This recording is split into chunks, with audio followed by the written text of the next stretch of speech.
India में family planning Bharat सरकार द्वारा प्रायोजित प्रयासों पर आधारित है। 1965 से लेकर 2009 तक, यानी 1965 से 2009 तक कॉन्ट्रासेप्टिव का उपयोग 3 गुना से भी अधिक हो गया है और फर्टिलिटी दर आधी से अधिक हो गई है। लेकिन नेशनल फर्टिलिटी दर पूर्ण संख्या में उच्च बनी हुई, यानी काफी हाई है। जो लोग टर्म पॉपुलेशन ग्रोथ, जिसमें जो लॉन्ग टर्म जो हमारा पॉपुलेशन ग्रोथ है, वो हमेशा एक चिंता का विषय है। आज भी India second most populous country है।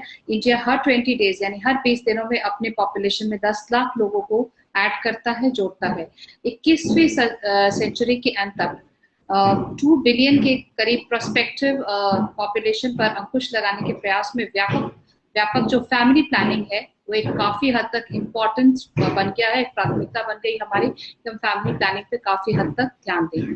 2016 में भारत की कुल फर्टिलिटी रेट 2.30 जन्म प्रति महिला थी और 15.6 मिलियन अबॉर्शंस हुए थे, जिनमें से 15 से 49 वर्ष की आयु कि प्रति 1000 महिलाओं पर 47 अबॉर्शंस की दर थी।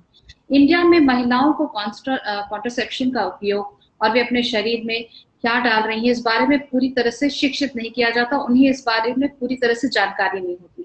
2005 से 2006 तक इंडिया में कॉन्ट्रासेप्शन का उपयोग करने वाले केवल 15.6% महिलाएं थी और उनके पास भी सब तरह के विकल्प नहीं थे, और अगर थे भी तो वो पूरी तरह से इन्फॉर्म नहीं थे उन चॉइसेस के बारे में, उन ऑप्शंस के बारे में। इंडिया में कॉन्ट्रासेप्शन का उपयोग धीरे धीरे बढ़ रहा है। 1970 में 13% मैरिड वुमेन्स ने मॉडर्न कॉन्ट्रासेप्टिव मेथड्स का इस्तेमाल किया था, जो 1997 में बढ़ के 35% और 2009 में बढ़कर 47% हो गया था। मतलब करीब अब 47%, आधी जनसंख्या जो महिलाओं की है उसमें से जो भी 47% महिलाएं हैं वो कॉन्ट्रासेप्टिव का उपयोग कर रही होती हैं। Ministry of health and family welfare Bharat में फैमिली प्लानिंग तैयार करने और फॉर्मुलेट करने के लिए एक जिम्मेदार गवर्नमेंट यूनिट है। 2017 में ministry of health and family welfare ने एक central family planning initiative mission परिवार विकास की शुरुआत की थी। इस इनिशिएटिव का की स्ट्रैटेजिक जो फोकस था वो था सुनिश्चित सेवाओं को प्रदान करके गर्भ निरोधकों तक पहुंचने में सुधार कराना, कमोडिटी सिक्योरिटी सुरक्षित करना और साथ ही साथ high quality family planning services तक पहुंच में तेजी लाना। ये जानने के लिए आज हम डॉक्टर कुमार कामले से बातचीत करेंगे, जो हमारे एक्सपर्ट हैं, हमारे एक्सपर्ट पैनल में शामिल हैं मेडी सर्कल टीम में। मैं स्मिता कुमार और मैं आज की को होस्ट भी आपकी होस्ट हूँ इस शो के लिए, बिंदास बोल with doctor Kumar Kamle. Dr. Kumar Kamble is a professional sexologist and he also is a de-addiction specialist. He has also expertise of having lot of clinical psychological experiences, and he has treated lot of patients with, especially with जो जिन्हें बहुत सारे इस तरह के जैसे नशे की आदतें, इनसे छुड़ाने के लिए उन्होंने बहुत सारे पेशेंट्स की काफी मदद की है. Dr. Kumar Kamble, welcome to Medi Circle. Good evening, Smita ji. Thank you for calling. आज के जैसे शो का टॉपिक कॉन्ट्रासेप्शन और फैमिली प्लानिंग है. जिस तरह से इंडिया की आबादी बढ़ती जा रही है doctor Kumar Kamle, India second most populous country है आफ्टर चाइना. करीब हमारी आबादी 135 करोड़ लोगों की है. भारत जैसे देश में जो कि पहले से इतना पॉपुलस है, इस पे फैमिली प्लानिंग और ज्यादा क्यों इम्पोर्टेंट हो जाता है? फैमिली प्लानिंग, सबसे पहले तो फैमिली प्लानिंग क्या है इसके बारे में 2 लाइनों में बताना चाहूँगा जी. फैमिली प्लानिंग अगर हम कहते हैं तो सबसे सिंपल बात, हम फैमिली कब एक्सपांड करना चाहेंगे, मतलब हस्बैंड वाइफ कब बच्चे चाहते हैं, ये फर्स्ट पार्ट हो जाता है. तो ये कब शुरू करना है, ये प्लानिंग होती है. हमें कितने बच्चे चाहिए, ये सेकंड पार्ट होता है. और कब, किस एज के बाद अब हमें बच्चे नहीं चाहिए, ये एक और पार्ट होता है. तो ये सिंपल सा कंसेप्ट है फैमिली प्लानिंग का. हम फैमिली प्लानिंग हमारे कंट्री के हिसाब से बोलने की बात भी कहें या हमारे समाज के हिसाब से बोलने की बात कहें या एज अ परिवार, as a unit, as a couple, बहुत सारे पेशेंट्स की लेवल पे हम बात अगर करें तो सिंपल सी बात है.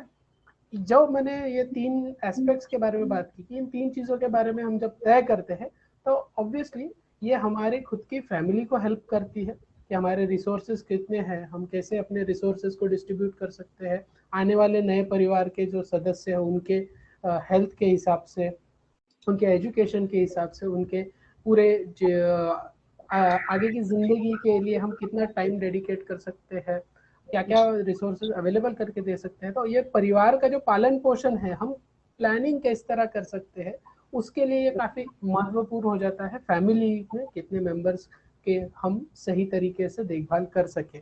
जब हमारी फैमिली का सही तरीके से देखभाल हो सकता है तो हम जो रिसोर्सेस पूरे एज एज अ फैमिली हम जो रिसोर्सेज यूज कर रहे हैं, मतलब हम कितना हाउसिंग स्पेस यूज कर रहे हैं, हम कितना बाकी के रिसोर्सेज का इस्तेमाल कर रहे हैं, जो भी एमिनिटीज है, गवर्नमेंट की एमिनिटीज है, तो उन रिसोर्सेज के इस्तेमाल में जो हमारी हिस्सेदारी है वो भी एक सही तरीके से हो जाती है अगर हम प्लान फैमिली रखते हैं।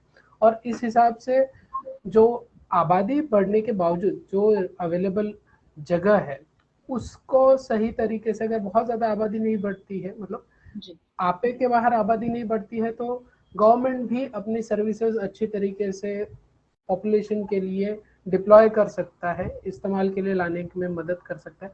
तो ये सिंपल चीज़ों को ध्यान रखते हुए, मतलब हम अपने परिवार के प्रति, अपने पार्टनर के प्रति भी रिस्पॉन्सिबिलिटी रखते हैं जब हम फैमिली प्लानिंग की बात करते हैं, और साथ ही साथ हम समाज के प्रति भी हमारी रिस्पॉन्सिबिलिटी निभाते हैं जब हम फैमिली प्लानिंग की बात करते हैं। और जब मैं समाज के लिए कुछ करता हूँ तो ऑब्वियसली बात है वो मेरे पूरे इस कंट्री के लिए भी बहुत इंपॉर्टेंट बन जाता है। तो फैमिली प्लानिंग भले ही एक कपल करता होगा अपने घर के अंदर, सोचता होगा कि हम हमारे परिवार के बारे में सोचते हैं, बट इसका इम्पैक्ट नेशन वाइड भी बहुत इम्पोर्टेंट है, बहुत महत्वपूर्ण है। और फैमिली प्लानिंग में पुरुषों का जो पार्टिसिपेशन है वो काफी कम देखा गया है, जबकि फैमिली प्लानिंग के दौरान उनका भी इन्वॉल्वमेंट उतना ही इम्पोर्टेंट है। आपकी इस बारे में क्या राय है?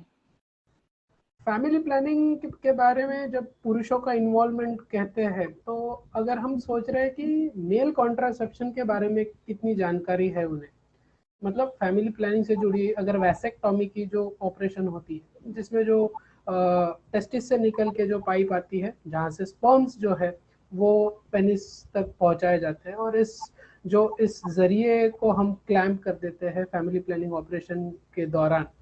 तो इससे जुड़ी हुई जानकारी सही सही तौर पर अगर पुरुषों तक पहुंचाई जाए, इसके फायदे नुकसान जो कुछ भी है, सही जानकारी जब तक नहीं पहुंचाई जा सकती तब तक उनके मन में हिचक रहती है। जैसे कुछ लोगों को लगता है कि पुरुषों की फैमिली प्लानिंग वाली ऑपरेशन हो जाती है, वैसेक्टॉमी हो जाती है, तो वो सेक्स नहीं कर पाएंगे, जबकि ऐसी ऐसी बात नहीं है। सेक्स की भावना जो है वो हम किस तरह क्या चीजें देखते हैं, सूंघते हैं, चखते हैं, स्मेल करते हैं, सुनते हैं, इन 5 सेंसेस से हमारे सेक्स के बारे में विचार तैयार होते हैं। विचार जब तैयार होते हैं वो ब्रेन में तैयार होते हैं, और हमारी रीढ़ की हड्डी के द्वारा, स्पाइनल कॉर्ड के द्वारा हमारे लिंग में यानी पेनिस में उसका संचार होता है, और लिंग में तनाव ऊपर नीचे होता है, तनाव आता है, और तनाव आने के बाद व्यक्ति सेक्स कर सकता है। तो अगर वैसेक्टॉमी का ऑपरेशन किया जाता है तो इससे इस प्रक्रिया में कोई भी गड़बड़ी नहीं होने वाली है। तो सेक्स के लिए इच्छा निर्माण होना और सेक्स कर पाने में कोई परेशानी नहीं होने वाली। ये सबसे कॉमन चीज लगती है लोगों की, अगर पुरुषों वाली कॉन्ट्रासेप्शन में वैसेक्टॉमी का ऑपरेशन हो जाएगा तो वो सेक्स नहीं कर पाएंगे। तो ऐसा बिल्कुल नहीं है, आपकी सेक्स की काबिलियत में कोई कमी नहीं आएगी, ये सबसे इम्पोर्टेंट बात। तो ये ऐसी जो बहुत सारी और 2-3 चीजें हैं, इसके बारे में अगर डिटेल में जानकारी और आम तौर पे लोगों को as a part of education पहुंचाते रहे, तो जो participation from the male counterpart है, पुरुषों द्वारा जो फैमिली प्लानिंग में हिस्सेदारी की कम होती है जो बात, इसमें बढ़ोतरी होने में फायदा हो सकता है। बिल्कुल। एक ऑडियंस से रिलेटेड सवाल यहाँ जुड़ा सवाल यहाँ लेना चाहूंगी। उनका कहना है कि उन्हें कैसे पता चलेगा कि कौन सा बर्थ कंट्रोल सही है, क्योंकि मार्केट में एक्चुअली कई सारे बर्थ कंट्रोल अवेलेबल हैं, तो ये उन्हें कैसे डिसाइड कर सकते हैं कि कौन सा, किसका चुनाव उनके लिए सही रहेगा? आपको किस चीज के लिए, किस तरीके के इस्तेमाल के लिए बर्थ कंट्रोल करना है, ये आप पर डिपेंड करता है। जैसे अगर इमरजेंसी पिल की तरह मुझे यूज करना है इमरजेंसी के तौर पे, कि जैसे 2 पार्टनर्स के बीच में सेक्स हो गया लेकिन वो अनप्रोटेक्टेड था और वो बच्चा नहीं चाहते, तो फिर इमरजेंसी कॉन्ट्रासेप्टिव के बारे में सोचना पड़ेगा। अगर शादीशुदा व्यक्ति है और उन्हें लॉन्ग टर्म पे प्लानिंग करनी कि भाई अभी हमें कुछ दिनों के लिए बच्चे नहीं चाहिए, उसके बाद हम प्लान करना चाहते हैं, मतलब कुछ महीनों बाद, तो फिर उस हिसाब से उस तरीके का कॉन्ट्रासेप्शन का चुनाव करना है। या फिर हमारे 2 बच्चे हो चुके, अब हमें और बच्चे नहीं चाहिए, तो अब मुझे किस तरीके का कॉन्ट्रासेप्शन, तो मेरी जरूरत क्या है उस हिसाब से उस तरीके का किस तरीके का कॉन्ट्रासेप्शन इस्तेमाल करना है वो तय करेगा। तो पहले हमें अपनी हम किस सिचुएशन में हैं, उस सिचुएशन के हिसाब से हम तय कर सकेंगे कि हमें किस तरह का कॉन्ट्रासेप्शन यूज करना है। और कॉन्ट्रासेप्टिव्स कितने ज्यादा प्रभावी होते हैं डॉक्टर कुमार कांबले, और इनके पोटेंशियल रिस्क क्या है और इनसे जुड़े हुए साइड इफेक्ट्स क्या है? कई बार इनकी वजह से भी बहुत सारे लोग कॉन्ट्रासेप्टिव्स इस्तेमाल ही नहीं करना चाहते। जी डॉक्टर। सबसे पहले तो किस तरीके के कॉन्ट्रासेप्शन है, मोटे मोटे तौर पर मैं अगर जस्ट टच करके बताना चाहूँ तो बैरियर कॉन्ट्रासेप्शंस होते हैं, जैसे कॉन्डम्स होते हैं। तो कॉन्डम बेसिकली क्या करते हैं कि वो फिजिकल बैरियर बनाते हैं, स्पर्म को और ओवम को मिलाप ना हो सके, ये बीच में बैरियर बन जाता है। ऐसे बैरियर कॉन्ट्रासेप्टिव्स होते हैं। मेल कॉन्डम होता है, फीमेल कॉन्डम होता है, सर्वाइकल कैप्स होते हैं, ये अलग अलग तरीके के बैरियर कॉन्ट्रासेप्टिव्स है। उसी तरह अभी इसमें मैंने जो बेसिक फंडा बताया कि ये स्पर्म को और ओवम को मिलने नहीं देते, टालते हैं, तो ये एक तरीके का कॉन्ट्रासेप्शन होता है। दूसरा कॉन्ट्रासेप्शन जो होता है वो हार्मोन बेस्ड होता है। हार्मोन बेस्ड कॉन्ट्रासेप्शन क्या करता है, 2 चीजों पे काम करता है। या तो वो फीमेल्स में, मतलब औरतों में ओवम जो है उसकी उत्पत्ति नहीं होने देगा। Ovum is the female oocyte जो जिसके संगम के साथ स्पर्म के मिलने के साथ बच्चे की उत्पत्ति होती है, तो ओवम बनने नहीं देगा। ये एक तरीके का हार्मोनल कॉन्ट्रासेप्शन है, ये एक तरीके का कॉन्ट्रासेप्शन का मेथड है।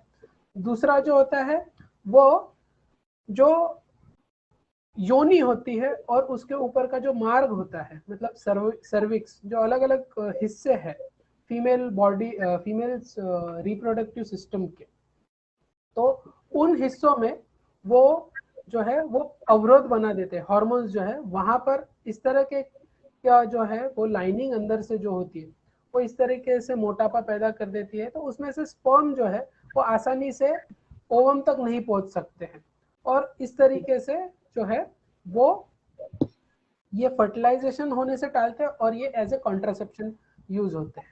और एक और कॉन्ट्रासेप्शन जो फिजिकल कॉन्ट्रासेप्शन के ही अंदर आते हैं, जो है कॉपर टी जैसे, मतलब वो यूटेरस जो है, जो गर्भाशय की पिशवी है उसके अंदर वो मौजूद होता है, और वो सिंपल सी बात है कि वो जो स्पर्म है और ओवम है उसको मिलने से टालते हैं। और इवन अगर स्पर्म और ओवम की मिलाप हो जाता है तो वो जो प्रेगनेंसी है उस फर्टिलाइज ओवम को यूटेरस के अंदर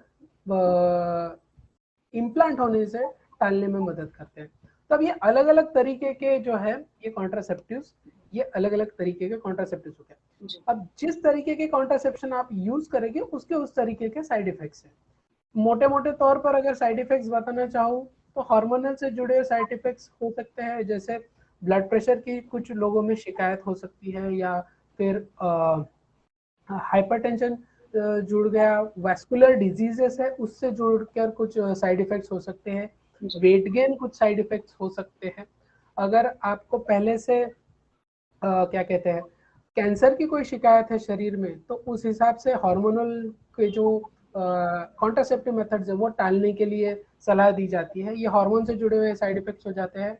जो कॉन्डम से जुड़े हुए साइड इफेक्ट है, साइड इफेक्ट्स काफी कम है, बस बात एक रहती है कि कॉन्डम अगर सही तरीके से इस्तेमाल नहीं किया तो वो फट सकता है, और उसके वजह से जो बेसिक कॉन्ट्रासेप्शन की जो बात थी, मतलब वो कॉन्ट्रासेप्शन नहीं होगा, स्पर्म और ओवम का मिलाप हो सकता है, प्रेगनेंसी होती है, ये उसका साइड इफेक्ट हो सकता है। तो वो एक फेलियर हम कह सकते हैं कॉन्डम का या फिजिकल बैरियर मेथड्स का।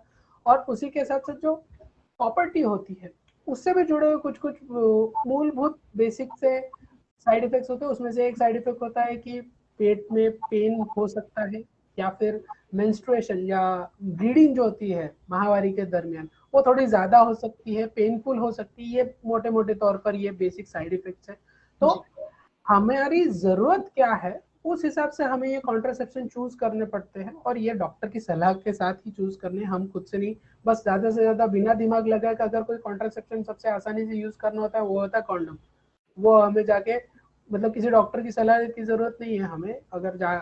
हमें अगर सेक्स करना है लेकिन सेफ सेक्स करना है तो ऑब्वियसली कॉन्डम खरीदने के लिए डॉक्टर की सलाह लेने की जरूरत नहीं। जाओ खरीदो, उसको पहनने का तरीका जरूर सीख लेना है जो आमतौर पर लोगों को पता नहीं होता है। तो वो सही तरीका जब आप इस्तेमाल करोगे कॉन्डम पहनने का तरीका, तो उसका फेलियर होने का चांस भी कम हो जाता है। और इससे फिर तो सबसे मोटा मोटा फायदा जो कॉन्डम से होता है वो तो प्रेगनेंसी अवॉइड करने में तो मदद करता है, साथ ही साथ जो सेक्सुअली ट्रांसमिटेड डिजीज है उससे भी आपका बचाव करने में वो काफी हद तक मदद करता है। मैं ये नहीं कहूँगी कि 100% वो उसमें यूजफुल है, लेकिन हाँ काफी हद तक वो यूजफुल है जी। और जिस तरह से आपने टाइप्स ऑफ अलग अलग कॉन्ट्रासेप्टिव्स बताए, अलग अलग तरह के कॉन्ट्रासेप्टिव बताए, उससे रिलेटेड एक ऑडियंस का क्वेश्चन है कि हार्मोनल और नॉन हार्मोनल जो कॉन्ट्रासेप्टिव्स है उसमें कौन से बेटर होते हैं? राइट। हमारी अगेन मुझे कौन सी किस चीज कैसे प्लानिंग कर रहा हूं मैं, उस हिसाब से हमें तय करना है। दोनों के फायदे दोनों के नुकसान अलग अलग है। अगर मैं हार्मोनल के इसमें कहने की बात कहूँ तो उससे एक चीज क्या हो जाती है फायदा, कि जो ओवम है, मतलब एक तरीके का हार्मोनल कॉन्ट्रासेप्शन में ओवम जो है वो ओवरी जो है वो ओवम बनाता ही नहीं है। तो फिर ओवम अगर नहीं बन रहा है तो ये मुझे एक आज़ादी दे देता है कि ठीक है भाई अब प्रेगनेंसी होने के चांसेस काफ़ी कम है, तो मैं बिंदास होकर सेक्स कर सकता हूँ, कर सकती हूँ, इसके बारे में टेंशन ना लेते हुए। बट अगर उसके साथ साथ जो साइड इफेक्ट है तो उस हिसाब से मुझे कोई कॉन्ट्रा इंडिकेशन तो नहीं है जिसकी वजह से मैं हार्मोनल कॉन्ट्रासेप्शन नहीं यूज कर सकूँ। तो वो ध्यान रखते हुए उसके फायदे और नुकसान देखे जा सकते हैं। उसी तरह इम्पोर्टेंट एक और हार्मोनल जो होता है वो लॉन्ग एक्टिंग हार्मोनल होता है, जो इंजेक्शन के तौर पर आजकल काफी गवर्नमेंट भी प्रमोट कर रही है। तो उससे वो एक इंजेक्शन ले लिया, काफी लंबे समय तक उसका असर रहता है, तो वो भी एक एडवांटेज देता है। डिसएडवांटेज वही होता है कि हार्मोनल के इसमें अगर आपने गोली मिस कर दी तो क्या, वो आपको ध्यान रखना है, याद रखना है।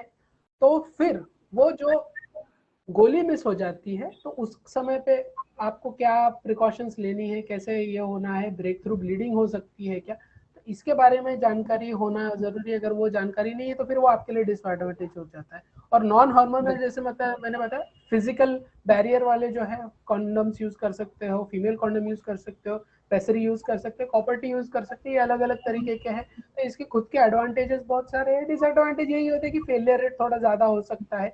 तो हमारी जरूरत कौन सी सिचुएशन में कौन सा यूज करना है ये हमें डॉक्टर के साथ तय करना है, बातचीत करनी है और जानकारी लेकर उसका इस्तेमाल करना जरूरी है। ऐसे कौन से फैक्टर्स हैं डॉक्टर कुमार जिन पर विचार किया जाना चाहिए या जिनके बारे में सोचना चाहिए अगर कॉन्ट्रासेप्टिव मेथड्स का यूज खासकर उसका चॉइस कर रहे हैं?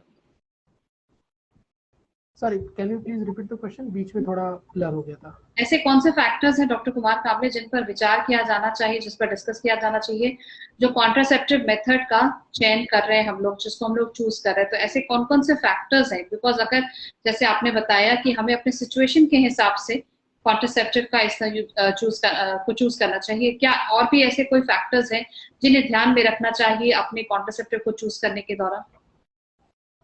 आप सबसे पहले तो क्या हम हार्मोनल कॉन्ट्रासेप्टिव यूज करना चाहते हैं, नॉन हार्मोनल यूज करना चाहते हैं, इसका हमें डॉक्टर के साथ हमारे जरूरत के हिसाब से हमें डॉक्टर के साथ डिस्कस करना जरूरी है। साथ ही साथ क्या मेरे शरीर में कोई चीज है जो एज अ कॉन्ट्रा इंडिकेशन है, जो मुझे टालने के लिए कह रही है कि इस तरीके का कॉन्ट्रासेप्शन नहीं इस्तेमाल करना है, तो मुझे मेरे शरीर में कोई मौजूद कंडीशन है क्या, उसकी जानकारी होना जरूरी है। अगेन इसके लिए हमारे फिजिशियन के साथ, जो आपके डॉक्टर है उनके साथ चर्चा होनी चाहिए और वही आपको बेहतर तरीके से सलाह दे सकेंगे कि ये आपके लिए सूट करता है, ये आपके लिए सूट नहीं करता है। और सबसे इम्पोर्टेंट, जो कपल है उनके बीच में भी कम्युनिकेशन होना जरूरी है कि भाई ये कॉन्ट्रासेप्शन जो है ये शॉर्ट टर्म है, ये कॉन्ट्रासेप्शन लॉन्ग टर्म है, तो हमें किस तरीके की जरूरत है एज ए कपल। अगर मैं हस्बैंड एंड वाइफ की बात कर रहा हूँ और अगर हम कोई परमानेंट कॉन्ट्रासेप्शन वाली बात हो जाती है तो क्या वो अभी हम इस्तेमाल करेंगे या 2 बच्चों के बाद इस्तेमाल करेंगे या हमें बच्चे चाहिए ही नहीं है। तो ये सारा कम्युनिकेशन भी बहुत ज्यादा जरूरी है और इन सारे बातों पर निर्भर आगे चूज किया जाएगा कि किस तरीके का कॉन्ट्रासेप्शन हमारे लिए यूजफुल हो सकता है। एक आखिरी सवाल डॉक्टर कुमार कामले की हेल्थ जो ओरल कॉन्ट्रासेप्टिव्स होते हैं जनरली उसके बहुत सारे मतलब एक तरह से साइड इफेक्ट्स बोला जाए, वेट गेन और ये देखा जा रहा होता है, लेकिन उसके कुछ बेनिफिट्स भी हैं, तो उसके क्या हेल्थ बेनिफिट्स हैं? हेल्थ बेनिफिट्स मोटे मोटे तौर पर यह है कि आप बिंदास सेक्स कर सकते हो। आप अगर ले रहे हो इसको तो आप बिंदास सेक्स कर सकते हो, प्रेगनेंसी के चांसेस काफ़ी कम होते हैं। ये सबसे इम्पोर्टेंट हेल्थ बेनिफिट है। और इसको लेने के लिए कोई स्पेशल प्रोसीजर की ज़रूरत नहीं है, रोज़ समय पे गोली खाना, ये सबसे बड़ा एडवांटेज होता है। यही इसका डिसएडवांटेज भी होता है कि अगर आप ये गोली समय पे खाना भूल गए तो फिर क्या, तो फिर क्या का सवाल का जवाब भी हमें पहले से पता करके रखना ज़रूरी हो जाता है। तो ये मोटे मोटे तौर पे इसके बेसिक फायदे हैं, तो इस हिसाब से हम इसके एडवांटेजेस देख सकते हैं। बिल्कुल। So thank you so much, Dr. Kumar Kamble, for joining us today for this contraceptive special show, because lockdown के दौरान कई सारे हमारे इंडियन जो पॉपुलेशन स्टैटिस्टिक्स है वो बता रहे हैं कि काफी हद तक पॉपुलेशन ग्रो कर रहा है वापस, but again to become independent India में सबसे ज्यादा कॉन्ट्रासेप्टिव्स का इस्तेमाल धीरे धीरे बढ़ रहा है। जैसा हम लोग ने फैक्ट शेयर किए कि अभी करीब 47% महिलाएं ही ऐसे हैं जो कॉन्ट्रासेप्टिव्स यूज कर रही होती हैं। तो किस तरह से हमें फैमिली प्लानिंग पे ध्यान देना चाहिए और साथ ही साथ ये इंश्योर करना चाहिए कि हम उतने ही बच्चे पैदा करें जिनको हम अच्छे से परवरिश दे सके, और साथ ही साथ ओवरऑल भारत देश के जो में अपना जो उसका जो विकास है उसमें भी कंट्रीब्यूट कर सके। Thank you so much for joining us doctor Kumar Kamle, and stay healthy, stay safe, stay tuned to मेडिसर्कल।